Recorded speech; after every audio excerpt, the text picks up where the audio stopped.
Assalamualaikum warahmatullahi wabarakatuh.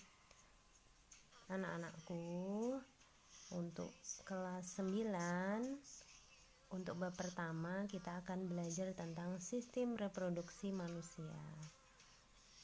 Oke, tujuan belajar kita pada sistem reproduksi manusia yang pertama adalah siswa dapat mengetahui macam-macam pembelahan sel. Yang kedua, kalian dapat mengetahui organ reproduksi wanita maupun pria. Yang ketiga, kalian dapat tahu tentang fertilisasi atau pembuahan.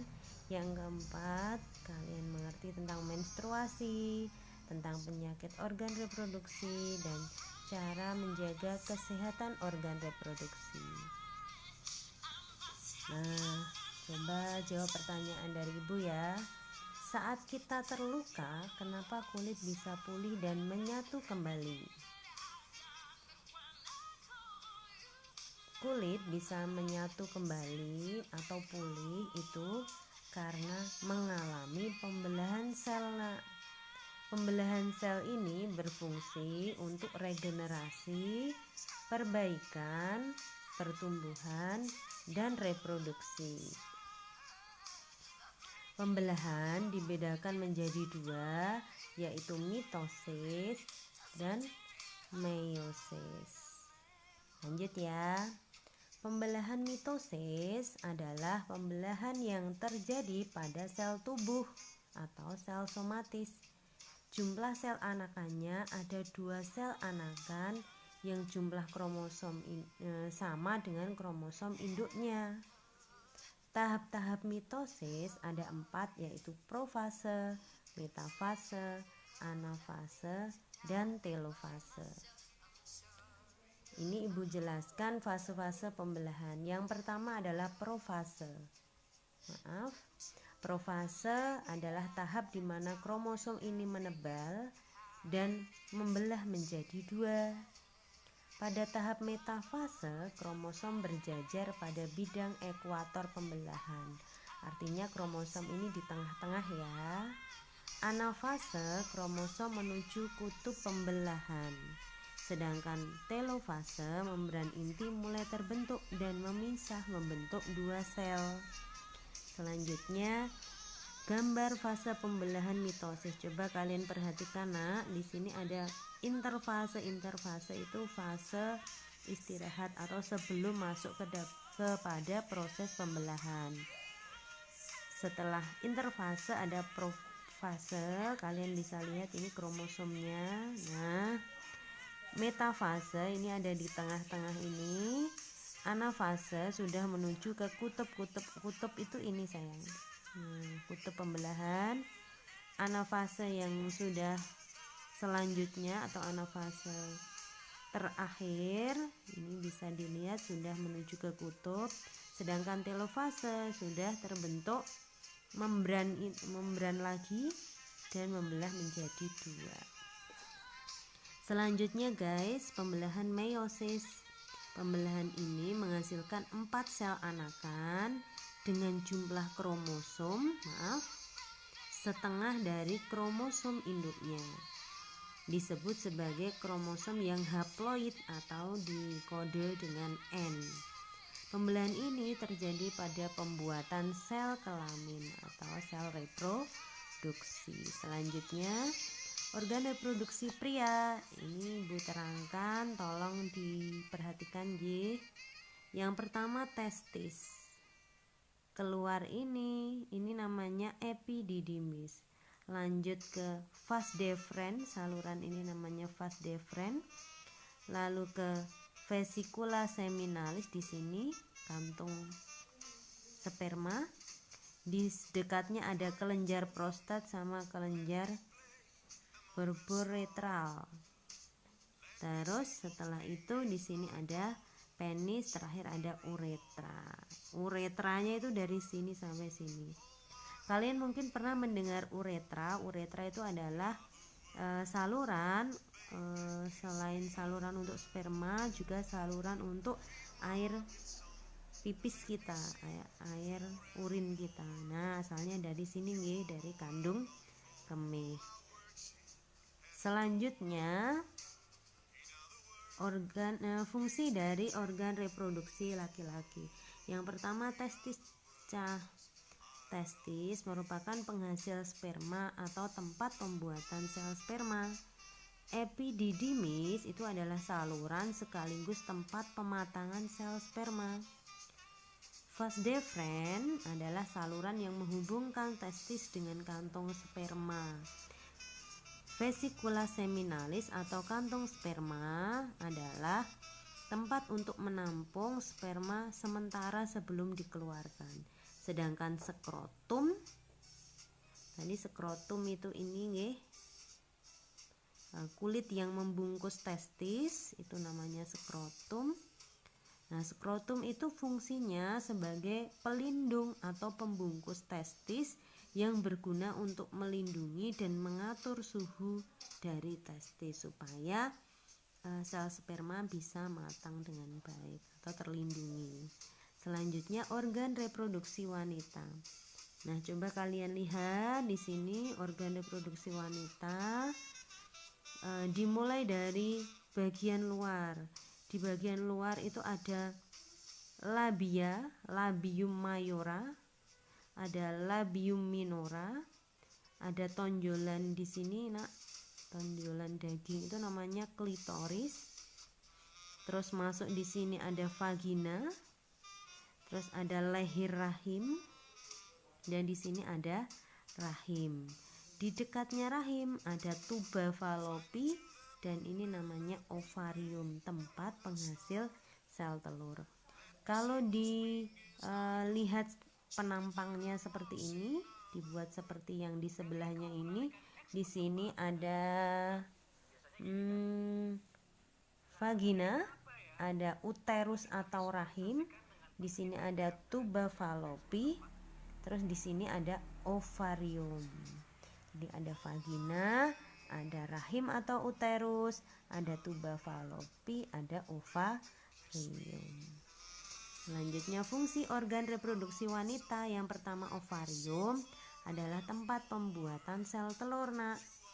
Tuba falopi atau ovidus adalah tempat terjadinya pembuahan. Uterus atau rahim adalah tempat tumbuh dan berkembangnya janin. Sedangkan vagina adalah tempat keluarnya bayi saat melahirkan. Terus ada istilah spermatogenesis dan oogenesis. Apa itu?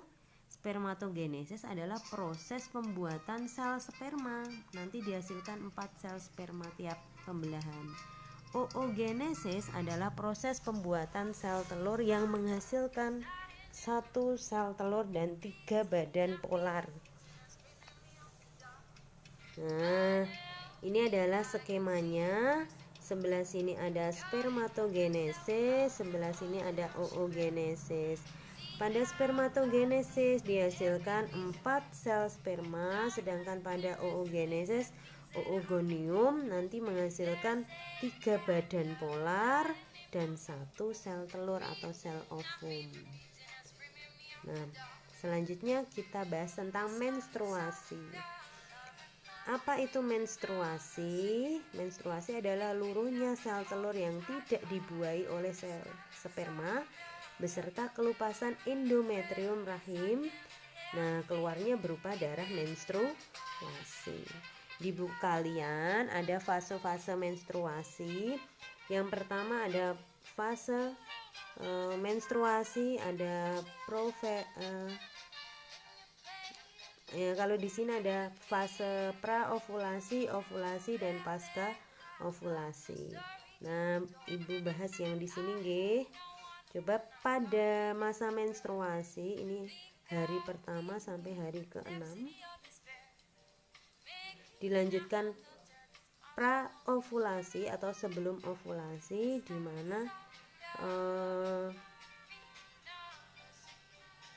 LH, estrogen dan LH bisa kita lihat ini sudah mulai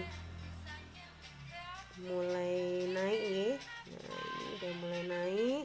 Dan saat masa ovulasi pada hari ke-14, maka LH ini pada puncaknya. Ovulasi itu pelepasan sel telur, Nak. Nah, setelah itu LH kembali turun, sedangkan progesteronnya kembali naik. Jadi kalian lihat ada hormon FSH, follicle stimulating hormone, ada estrogen, luteining hormone, ada progesteron. Biasanya pada tes atau ulangan nanti ditanyakan kondisi hormon. Jadi saat ovulasi yang tinggi itu LH dan estrogen, sedangkan yang rendah dapat kalian lihat di sini ya. Nah, selanjutnya pembuahan atau fertilisasi. Pembuahan atau fertilisasi adalah peleburan sel telur dan sel sperma yang menghasilkan zigot. Nah, terjadinya di tuba falopi, Jadi nanti ini yang menghasilkan janin atau calon bayi itu adalah peristiwa fertilisasi atau peleburan sel telur dan sel sperma. Selanjutnya, kelainan atau penyakit sistem reproduksi.